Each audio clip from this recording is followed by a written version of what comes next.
प्रेम इतना विराट है। जब हम सत्संग बोलते हैं तो सत्संग के पीछे यही सत्य, अहिंसा, प्रेम, करुणा, ज्ञान, भक्ति, वैराग्य है। सत्संग एक शब्द है जिसके पीछे व्याख्या वही सत्य, अहिंसा, प्रेम, करुणा है और कुछ नहीं है। हम अलग अलग शब्द बोलते हैं और एक शब्द सत्संग बोल देते हैं, एक शब्द ध्यान बोल देते हैं, एक शब्द पूजा बोल देते हैं। इन सारे शब्दों का व्याख्या जब आप करेंगे तो वही निकल कर आएगा सत्य, अहिंसा, प्रेम, करुणा। तो वो थोड़े देर का सत्संग और बुद्ध के भीतर से प्रवाहित होने वाली वो सत्य, अहिंसा, प्रेम, करुणा की धारा अंगुलीमाल को शांत करता है। तो अंगुलीमाल जैसा लोग भी बुद्ध के उस करुणा के प्रभाव में शांत हो जाता है। तो थोड़ी देर के लिए, बहुत ज्यादा समय नहीं लगा, लेकिन आज हम महीनों महीनों, वर्षों वर्षों सत्संग सुनते हैं, एक साधारण क्रोध से मुक्त नहीं हो पाते, एक साधारण नफरत और घृणा से मुक्त नहीं हो पाते। आज हमारा समाज न जाने कितने नफरत और घृणा के दीवारों से घिरा हुआ है। आज हमारा समाज, आज हमारा परिवार न जाने कितने ईर्ष्या द्वेष की अग्नि में जल रहा है। और हम सत्संग कर रहे हैं पर उस सत्संग का प्रभाव नहीं हो रहा। सत्संग की सौम्यता, सत्संग का ज्ञान हमारे भीतर के उस हलचल को शांत करने में असमर्थ क्यों हो रहा है? हमारे जीवन की व्याकुलता को शांत करने में सत्संग असमर्थ क्यों हो रहा है? सत्संग तो गलत नहीं हो सकता, हमारी तैयारी में गलती हो सकती है, हमारी जिज्ञासा में गलती हो सकती है। अगर हमें प्यास वाकई में लगी है तो हम पानी की खोज जरूर करेंगे। और यदि हम प्यास को जानते ही नहीं हैं, प्यास लगी हो और प्यास का ज्ञान नहीं हो, तो हम कभी पानी की खोज नहीं करेंगे। और सच तो यह है कि जो व्यक्ति वाकई में प्यासा है वो पानी के संबंध में कुछ भी जानना नहीं चाहता, वो सिर्फ पानी खोजना चाहता है कि कहीं पानी मिल जाए। आज हम बाकी सब कुछ करना चाहते हैं, बस सत्संग को जीना नहीं चाहते।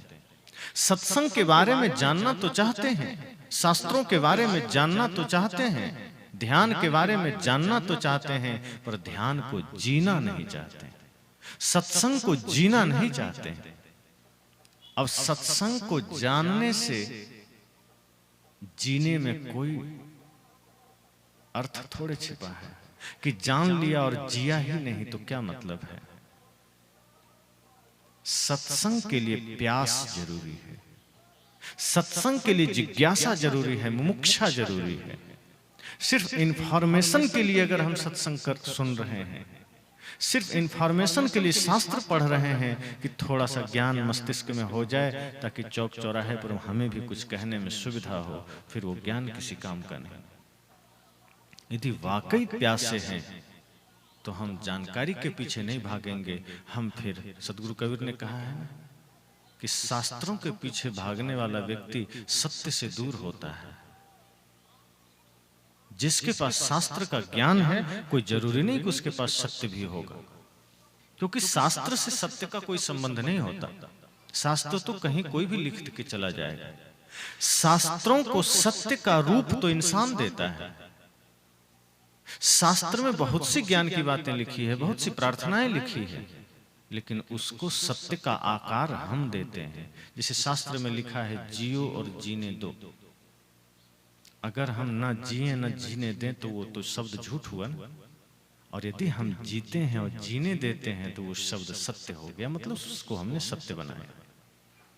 अगर उसमें लिखा है तमेव माता च पिता तमेव बंधुश्च सखा, इस भाव के साथ हम सबके साथ व्यवहार करते हैं, तब तो वो श्लोक सार्थक हुआ, सत्य हुआ। सदगुरु कबीर कहते हैं सब घट मेरो साइया सुनी सेज न कोई। अगर ये भाव हमारा वाकई में जागृत हुआ कि हम सबके भीतर परमात्मा को देख पाए, तब तो ये दोहा, ये शब्द सत्य हुआ, इसे सत्य का रूप हमने दिया। और अगर हमने सबके भीतर परमात्मा न देखा तो ये शब्द मात्र शब्द है और वो झूठ है। तो सत्संग, ध्यान, प्रार्थना और पूजा जब भी इनकी बातें होगी तो इसको जीना महत्वपूर्ण होता है। हम इसको जीते नहीं हैं। हम महापुरुषों को भी जानना चाहते हैं, पढ़ना चाहते हैं, पर उनके आदर्शों को जीना नहीं चाहते। सत्संग को हम अपने कर्म में उतारना नहीं चाहते। सत्संग को हम अपने घर के अंदर ले जाना नहीं चाहते।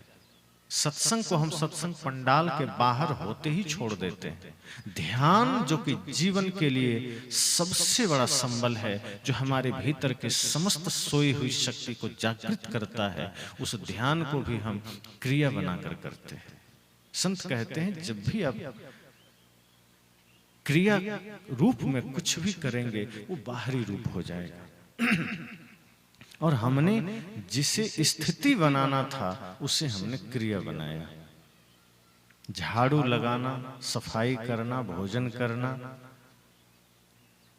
किसी को भोजन कराना, नहाना धोना, कपड़े साफ करना, बाहर की जितनी क्रियाएं हैं वो सब बाहरी है, वो सब क्रिया है। लेकिन सत्संग, ध्यान, पूजा, प्रार्थना, तप, त्याग, ये सब स्थिति है और ये भीतर से होना चाहिए। इसको हम बाहर से करने लगे कि 1 घंटा कर लिया, 2 घंटा कर लिया, 3 घंटा कर लिया, पर उस 2 घंटे के सत्संग से बदलाव क्या आया? यदि 2 घंटा सत्संग हम कर रहे हैं, वो 2 घंटा अगर आपके 22 घंटे को सुंदर ना बना सका तो वो 2 घंटा व्यर्थ ही तो हुआ। 2 घंटे का सत्संग यदि हमारे 22 घंटे के जीवन में खुशियां ना भर सका, वो 2 घंटे का सत्संग हमारे परिवार के समस्याओं को मिटा ना सका, हमारे भाइयों के बीच की दीवार को ढाह ना सका, वो 2 घंटे का सत्संग हमारे व्याकुल मन को शांत ना कर सका, तो वो 2 घंटे का सत्संग फिर किस काम का? 1 घंटा ध्यान करें और उस 1 घंटे के ध्यान के परिणाम में अगर हृदय में प्रेम जागृत ना हुआ, करुणा ना जगी, सत्य जागृत ना हुआ, बल्कि ध्यान क्रोध को जागृत कर रहा है, अहंकार को जागृत कर रहा है, तो ऐसे ध्यान से क्या फायदा? जो ध्यान हमारे अहंकार का कारण बने, जो दान हमारे अहंकार का कारण बने, जो सेवा, जो पूजा, जो प्रार्थना हमारे अहंकार का कारण बने, इसका मतलब है हमने उसके स्वरूप को नहीं जाना, हमने सिर्फ क्रिया रूप में किया है। जब हम ध्यान, सत्संग, पूजा को स्थिति बना लेते हैं, अर्थात जहां जहां डोलो सो परिक्रमा, जो कुछ करो सो पूजा,